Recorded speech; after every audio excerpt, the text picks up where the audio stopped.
want happening was snakes being killed. So I started rescuing snakes around my house, and you'd find different kinds of snakes. I'd find everything from Russell's vipers and cobras and rat snakes and pythons, and every experience was different. It was exciting. At the time I was finding all these snakes, big cobras, small cobras, cobras with different patterns on them, and in the most odd places, you know, snake on the roof, snake in the garden, snake in the cupboard, snake inside, sometimes inside the toilet bowl, you know. So I've rescued snakes from some very strange places.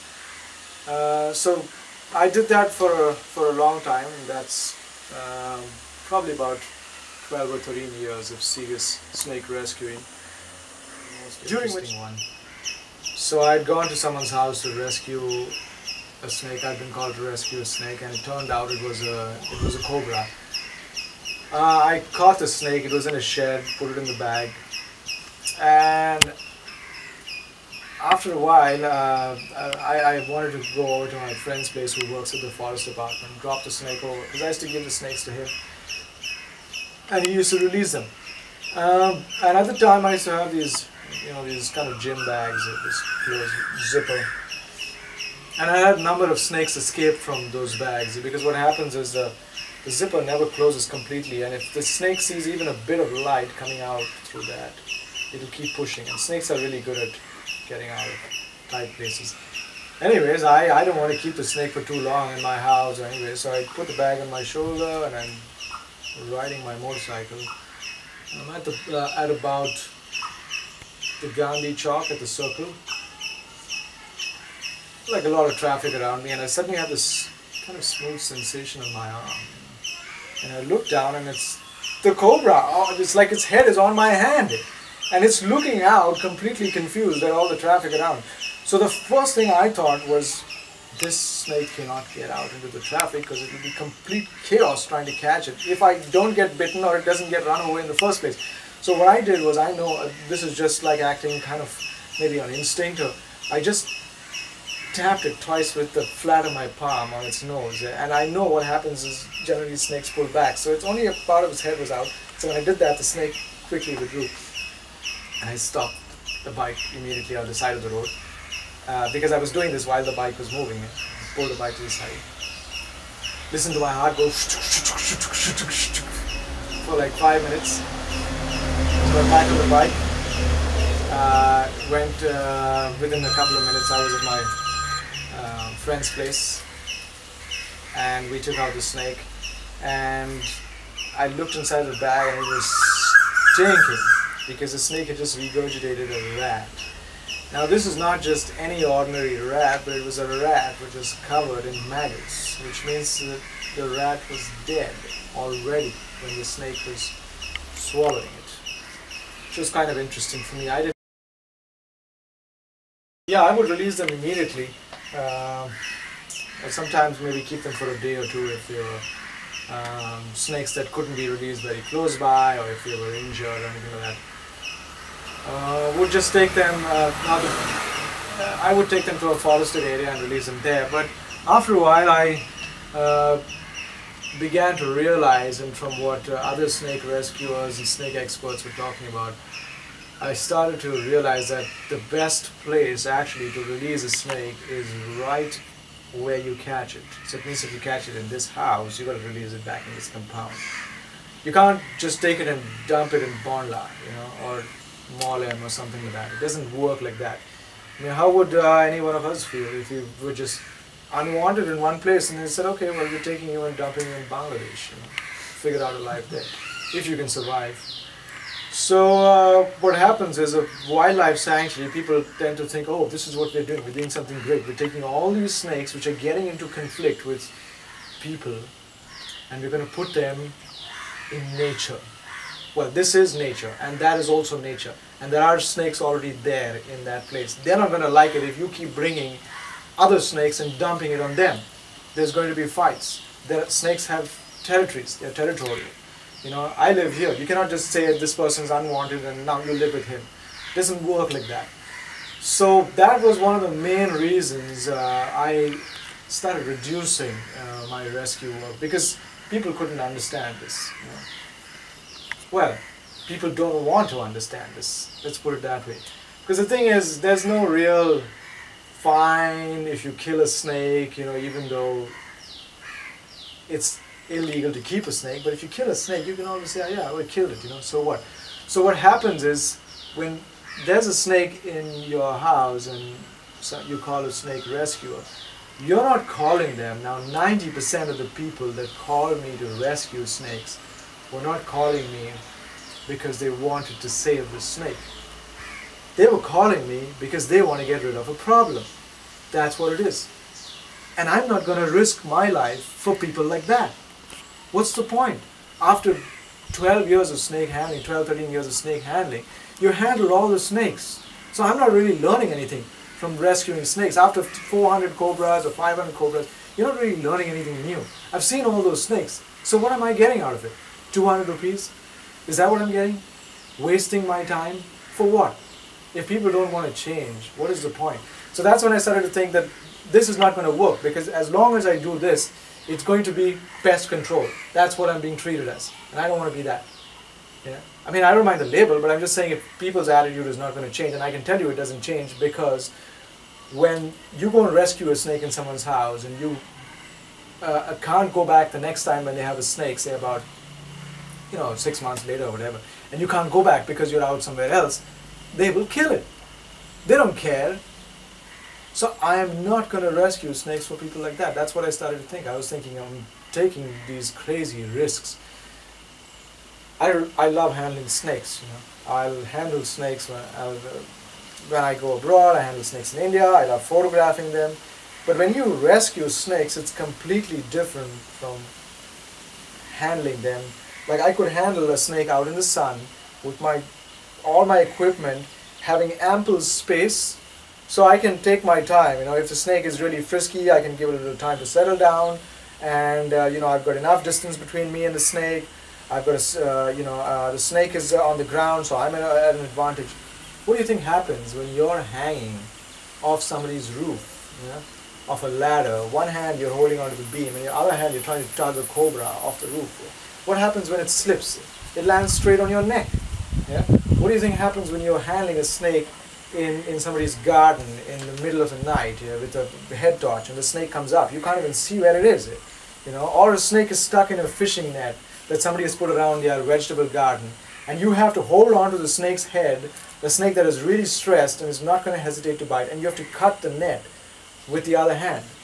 That increases the risk and the danger by 100 times. And I was not going to do it if it was a waste of the time, waste of my time at the end of the day. So what happened also was, now when I started snake rescuing about like 1997 or so, it was just about 4 of us who were rescuing snakes. 4 or 5 of us were that I know of. Now there's about 50 or 60 guys. So the other thing that happens is often people send you on a kill trip. So if there's a snake in the house, they'll call you up and they'll say, can you come and take it away? Because if you can't come and take it away, then we're going to kill it. Like, you're responsible for the murder of the snake. So if I study to become a doctor, basically what it means that if anybody has any problem, I have to drop everything and run to their house, because if they die, I'm responsible.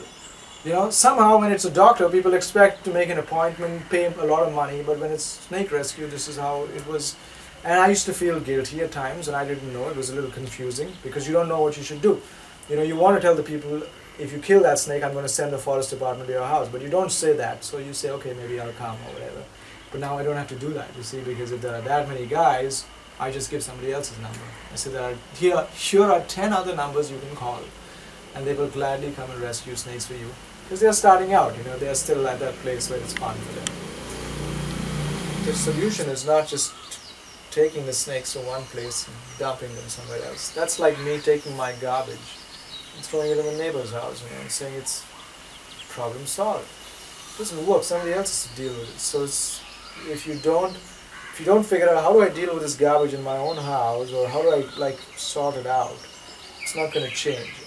Otherwise, people are just going to expect you to just keep taking snakes away and throwing them somewhere else. And actually, a lot of my colleagues believe that it's it doesn't really help at all. They believe that at the end of the day, the snake just suffers, you know. So they say, if you're not going to release it back in the same spot, you might as well just kill it. That's what they say. I'm not of that opinion. I believe the snake should still be given a chance, even if you're putting it somewhere far away. But it doesn't excite me in the same way it used to, and that's because, like I said, I just feel it's not really changing people. And because of that, I started to get into, not only because of that, but this is one of the reasons that I got into photography and writing about snakes, because I felt that if people could really relate to a snake and, you know, sympathize with it, understand how it feels, know more about it, and be more knowledgeable about snakes. Children like to be knowledgeable. I write for this for Sanctuary Cub. I have a column with them.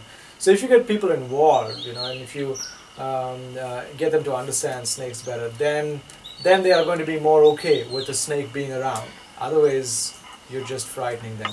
And that was the old method of rescuing snakes. When you had snake rescuers and go out, they'd just go and frighten the daylights out of you. When you had a snake, they'd tell you, oh, if there's a snake, that means you must have done something bad, you must have stepped on it somewhere, you must have been whistling in the night or something, the snake has come up. Now I will catch this one, but there will be its mate which will come back in 4 days. Then they would come back and they would release the snake somewhere in the corner. Then they'd catch that and they'd collect 2,000 rupees from you, take 20 coconuts, 1 sack of rice and all that stuff.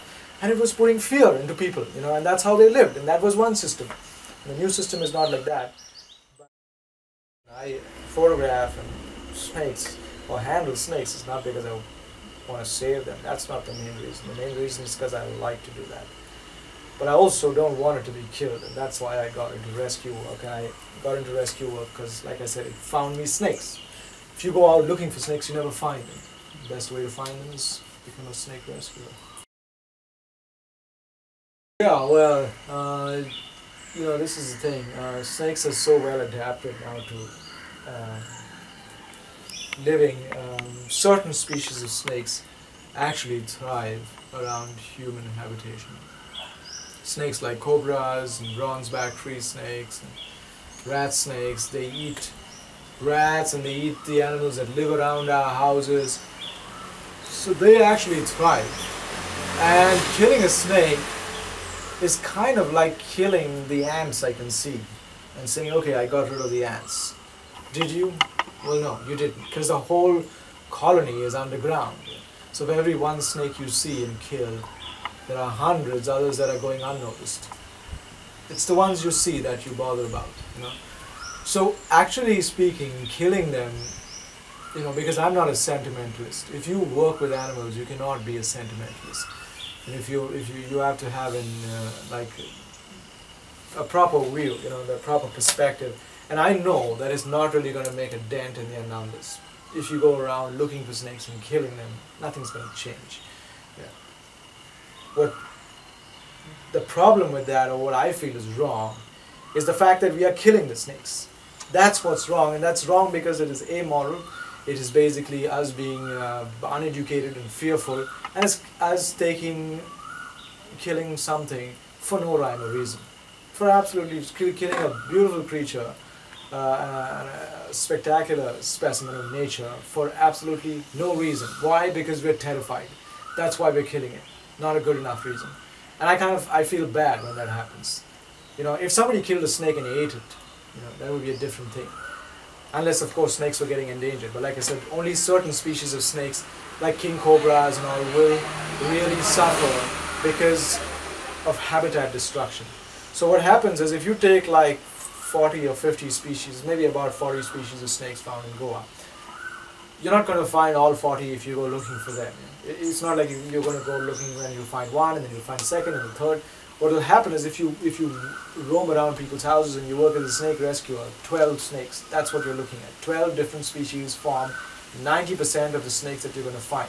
Yeah. Where are the remaining 10%?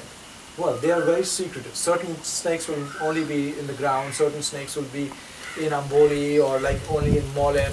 So many species are pushed into other places. So like I said, some species will thrive around human habitations. It's like crows and sparrows and pigeons. You know, do you think that they're going extinct right now with human habitations? No. they're actually thriving. They're thriving at the expense of other birds. Other birds' numbers are dropping. So it's some numbers of some species will drop, and that's because of habitat destruction.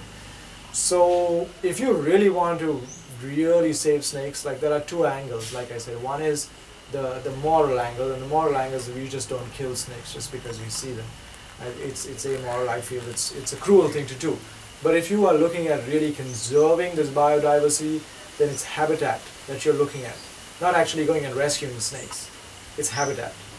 And if you have like crazy mining happening and crazy development happening, and people just going and buying huge plots of land and building massive houses and putting swimming pools, what do you think happens when the workers are digging up the swimming pool? They find snakes in there. What do you think happens to those snakes? Do they relocate them and put them somewhere else? No, they just kill them. And here's the thing, if you kill a snake in my garden, fine, it's over and done with. But if you put a swimming pool there, another snake can't come back either. That space is gone forever. So that's what happens. And if you really want to save snakes, like I said, you have to look at habitat.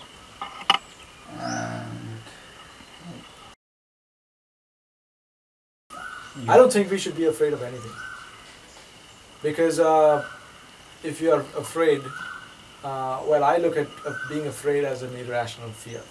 Okay. Now there is an irrational fear and there is a healthy respect of something. An irrational fear means I see a snake and I just climb up the wall. I don't know anything about it. I don't know whether it's poisonous. I don't know whether it's coming towards me. I have no idea even if climbing up the wall is helping me. But I'm doing it. That is an irrational fear.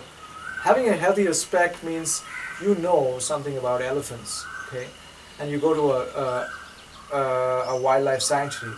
You don't jump out of your car and run towards them with an iPad to take a picture of one from 6 feet in front of its face. You're not going to do that. That is basically just plain stupidity. So I'm saying once you understand the animal, then, you know, if people ask me if I'm scared of snakes, sometimes they ask me that. And I find it really funny because I think, well, why would I first of all catch snakes if I was scared of them? People always ask me, they say, you don't get scared when you catch snakes? I think, well, why would I be in this profession? Well, anyways, the point is that if you're, when you really know, the more you know about your subject, like if it's a cobra.